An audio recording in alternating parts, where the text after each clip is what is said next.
Лекарите се задоволни од процесот на рехабилитација на повредените од Кочанската дискотека, кои секојдневно се на оделенијата за физикална терапија во Штип и Кочани. Физијаторот од Штипската клиничка болница Никола Костадинов вели дека лекувањето на младите пациенти ќе биде долго, а ефектите од физикалната терапија веќе се гледаат.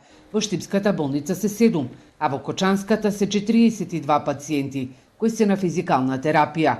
Дополнително, над 70 пациенти се на преврски и за нив се грижат тимови од хирурзи во Кочанската болница. Во однос на рехабилитацијата кај пациентите повредени од дискотеката, рехабилитацијата е добра, трансплантантите се сите прифатени и во однос на раздвижувањето на зглобните тела и ампутацијата оде добро. А тоа се повреди на раци, на нозе? Најголем дел од повредените се со изгореници на шаките, дел од повредените имаат изгореници на вратото и рамењата, но имаме и травматски повреди и имаме повреди ампутации. Физијатрите и физиотерапевтите од Штипската клиничка и Кочанската општа болница очекуваат од понеделник да им помагаат и колегите од болниците 8 септември од Институтот за физикална терапија во Скопје.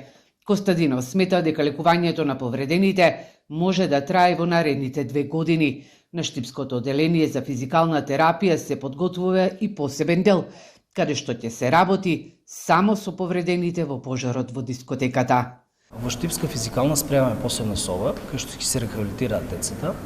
Во моментот во Кочанската болница има донесено работна машина за горни екстремитети, која работна машина го олеснува процесот на рехабилитација на пациентите.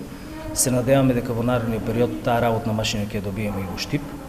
Со ова работна машина добиваме подобри и побрзи резултати во однос на рехабилитацијата на пациентите.